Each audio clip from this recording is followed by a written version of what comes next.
اپنی زندگی کے حالات کی اصلاح کرنے کی ضرورت سے نکل کر،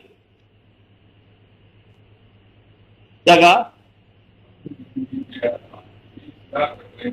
ضرورت سے نکل کر جب آپ کا شوق کوئی اور چیز کی تمنا کرے جس کا براہ راست آپ کی زندگی پر کوئی ضروری تعلق نہ ہو، تو شوق کرے. مجھے شوق ہے کہ میں اس وقت چاند کو دیکھ رہا ہوں، کہتے دفتر کا ٹائم ہو گیا، صبح ہو گئی ہے، تو اب جاؤ.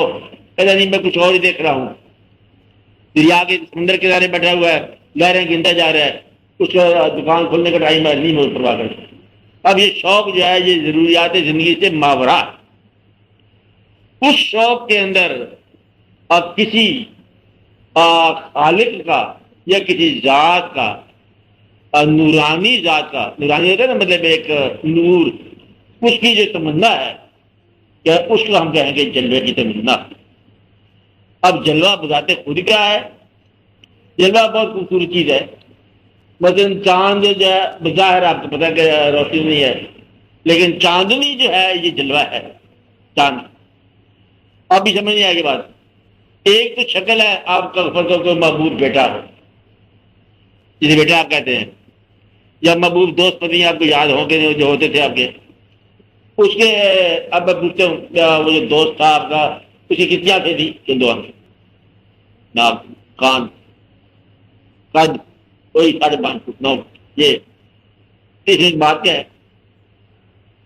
یہ میرے خیال سمجھتے ہیں وہی 2 آنکھیں 2 کان ناک وغیرہ وغیرہ وہی ہوتا ہے. تو فرق کیا ہے؟ اسے رنگ سفید تھا، رنگ سفید لوکتے چٹے. یہ تو کوئی بات نہیں. تو طاقتور تھا؟ نہیں. تو کیا تھا؟ کہ مجھے ماں کے لیے بیٹا کیا ہوتا ہے؟ جلوہ ہوتا ہے. جو بچہ کا چھوٹا سا بچہ پیدا ہوا ہے اس کی ٹینٹ بھی چھوٹی سی ہے. ماں سے پوچھے گا یہ تو بچہ زندہ رکھتے کہاں یہ تو بچہ کیسے بات ہے؟ کیا ہوا بچہ بات بیٹھا تو بات. ہاں یہ جلوہ ہے، رحمتیں ہیں. آپ بات کرتے رہے. تو وہ چیز جو آپ کے لیے پوری نفاق کا باعث ہو جائے وہ جلوہ کہلاتا ہے. یعنی کہ شکل کے اندر ایک شکل ہوتی ہے. آپ بات کرتے رہے. جو محبوب کی شکل ہوتی ہے وہ تو جلوہ کہتے ہیں. جلوہ روشنی کا نام بھی نہیں ہے، جلوہ جلوے کا نام ہے. وہ چیز جو آپ کو اپنی طرف ڈائریکٹ متوجہ کر دے. ہاں کشش کہہ لو. یعنی جب آپ یہ سمجھیں اس کائنات میں مجھے کبھی اور ضرورت ہے تو اسی چیز کی ضرورت ہے. وہ کہتے ہیں کہ لالا کا رنگ جو ہے ذرا کوئی پختہ کار تھا، پختہ تھا لوگوں کو پسند نہیں رنگ. اور مجھو کہتا ہے کہ ہم آپ سے پوچھو تو میرا خیال ہے کہ میں جنت بھی مجھے چاہیے.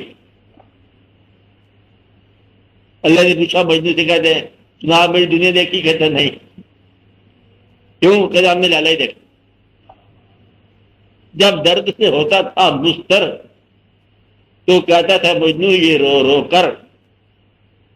یاد آئے گا بستر؟ نہیں. جب درد سے ہوتا تھا مستر تو کہتا تھا مجنو یہ رو رو کر. دنیا کی ہر ایک شے کو غالب، دنیا کی ہر ایک شے کو کیا مالک لالا کر دے، میں مل کر یارب تھا. جب درد سے ہوتا تھا مستر تو کہتا تھا مجنو یہ رو رو کر دنیا کی ہر ایک شے کو یارب لالا کر دے، میں مل کر.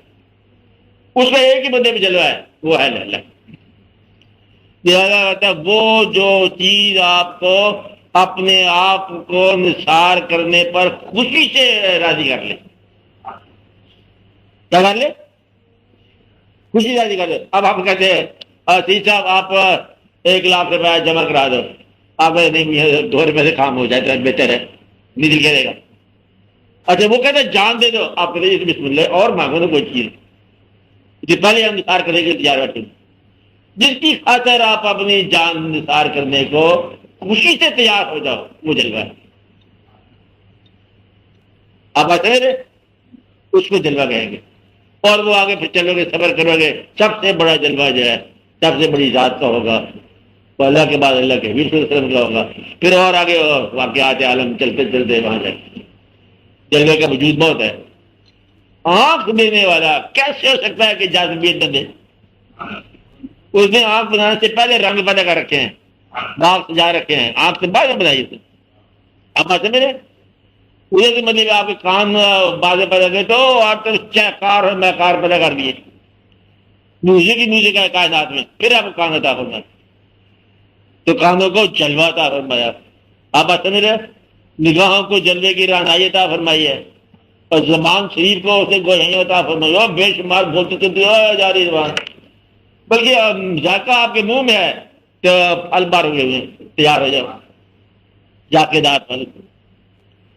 اور پھر دل ہے سرشار کرنے کے لیے، چھوٹے سے دل بھر کہیں نہ کہیں سے رونق لگا دی، چھوٹی چھوٹی دنیا میں کر رہی ہے. پھر سے بڑے بڑے دل بھر، بڑے دل بھر، بڑے واقعات، بڑے کھیل، اور یہاں سے وسعتیں پیدا ہوتی. اللہ تعالیٰ نے ایسے نہیں مطلب بنا دیا کہ یہ کائنات ہے کھاؤ پیو اور مرتے چلے جاؤ، کمرے بناتے جاؤ. نو، بڑے راز کی داستان ہے. سمجھے بات؟ بڑی بلندی کی بات ہے کہ جہاں پر اس کا ہونا آتا ہے تبھی تو تمہارا ہونا ہے. اسے بالکل مخلوق کو چھوڑ نہیں دیا کہ مشین ہے، چابی دے دی، چھٹ کر دیا، کائنات چل جائے، ٹک ٹک ٹک ٹک ٹک ہوتا ہے. ہاں، وہ بڑا سسٹم بنایا اس نے. ہر دل کے ساتھ دھڑکنوں کا شعبہ گنتا ہے، ہر آنسو کی خبر رکھتا ہے وہ. اور رات کی تاریکی میں، شاہ راتوں کی شاہ تاریکی میں، کالے پہاڑ پر چلنے والی چھوٹی چوٹی کے دل کی دھڑکن کی آواز سنتا ہے، اسے دیکھتا ہے. اتنا باخبر ہے. یہ بڑے سوچنے والی کہانیاں ہیں. کیڑے کے اندر جو بند ہے، پتھر کے اندر جو کیڑا ہے، اس کو بھی گھاس پانی پہنچا دیتا ہے. کیا کرتا ہے کیا نہیں کرتا ہے، وہ بھی ہے، یہ سب جلوے ہیں. اب جلوے کے رہنے کا طریقہ، یہ جلوے کے مفہوم سمجھ آ گیا. تم صاحب عقل ہو تو واقعات کے نتائج اور باب پہ غور کرو، آپ کو جلوہ عقل میں مل جائے گا. اگر تمہارے کان کام کرتے ہیں تو نغمات کی تلاش کرو، وہ نغمہ جو تمہیں وہاں دم خود کر دے، وہاں جلوہ ہوگا. تو اس نے اب تک گایا، بلبل تھا، پرندہ تھا، یہ تھا بلبل لیکن بلبل نہیں تھا. پھر کے آگے چل سکے، وہاں ٹھہر گئے. کس کی آواز تھی بھائی؟ چھوٹا سا پرندہ تھا، آواز کیا تھی؟ بس پکڑ لیے ہیں زمین نے قدم، جہاں زمین تمہارے قدم پکڑ لے وہاں جلوہ ہے. سمجھے بات؟ اس طرح بس نگاہ میں چلتے چلتے اچانک کوئی بندہ ہی نگاہ میں آ گیا اللہ تعالیٰ میں، کہ پھر کہتے سفر ختم ہو گیا، آگے نہیں گئے. اس کو قرآن شریف پڑھتے ہیں، کہتے بسم اللہ الرحمن الرحیم، پہلے پڑھا، کہتے آگے تو ہے نہیں پڑھتے. اب یہ چیز کو ساری یاد کر رہے ہیں. ملا نے مطلب اس کو پڑھایا، آدمی کو الگ بولے شاہ کہتا ہے، الگ پڑھا، کہتا ہے یہ بے کی کیا ضرورت ہے، مطلب ہی پڑھ لیا تھا، بے بند کر دی، کہتے بے بندے لا. اب یہ بھی لوگ آئے ہیں دنیا میں، یہ سب جلوے کی کہانیاں ہیں. اور یہ کائنات جلوے کا مطلب جلوہ ہے، جلوے کا بہت جلوہ ہے. آپ اپنی کیا سمجھتے رہتے ہو؟ کبھی غور کیا کرو نا، اس کائنات کے اندر مطلب جلوہ تلاش کرنے والی پوری کائنات ہے. تاریخ کے جو بادشاہی بادشاہ ہے، حالانکہ وہ انسانوں کی تاریخ ہے، انسانوں کی قوموں کی تاریخ ہے. کہ یہ ابراہیم لودھی اور بابر کی درمیان جنگ ہو گئی ہے، کچھ چیز ہو جانے تھے بیچارے، فوجیں کٹ رہی تھی. نام کس کا؟ بابر کا، ابراہیم لودھی کا. یہ بادشاہوں کے نام ہے، تاریخ ہے. اس طرح تاریخ ہے انسانوں کی، تاریخ ہے اور قسم کے لوگوں کی، جلووں کی تاریخ ہے. وہ بے شمار دنیا میں آئے جلوے. ایک آدھ آدمی تھا کہتا ہے تخت چھوڑ دو، کہتے بادشاہ تو ہم نہیں کر سکتے. جہاں خدا بادشاہ سلامت تخت مل رہا ہے برطانیہ کا، and you are going to rule it. کوئی عورت ہے، کئی عورتیں نہیں لیں گی. کہتے ہیں نو دیٹ اٹ آل، یہ تخت چھوڑ دو، ہم نہیں چاہیے. کہ I can't rule without the help of the person whom I love. اب آتے میں نے چھوڑ دیا تب، ابڈیکیشن کر دیا. تو یہ جلوہ ہے، کیا کافری تھا جلوہ ہے. ایک اور جلوہ بڑا نظر آیا آدمی کو، دیکھو بولے گا، اب اس کے اندر بولنے کا موقع دیا دیکھا دیکھا اسلام کے بعد عیسائی کی طرف سے رہ گیا. جب اللہ نے کہا کہ عیسائی اچھے لوگ ہیں، صحیح لوگ ہیں، پھر کہا یہ فائنل مذہب ہے، تو آپ عیسائی کی طرف سے رہ گئے. آپ تو تم عیسائی بنیں گے. آپ بات سمجھ رہے؟ اب وہ دین جو پرانا چلا آ رہا ہے، جس کو نیا دین سے نواز دیا گیا، اگر اب بھی پرانے پہ اصرار کرے تو کافر نہیں بدتر ہے. اب اصل میں اب اس کی عزت اس لیے اللہ تعالیٰ نے رکھی ہے کہ اس سے شادی وادی کر لو کہ چونکہ اس سے نام کی نسبت رہی ہے، ورنہ یہ بڑے ذلوں کی بات ہے.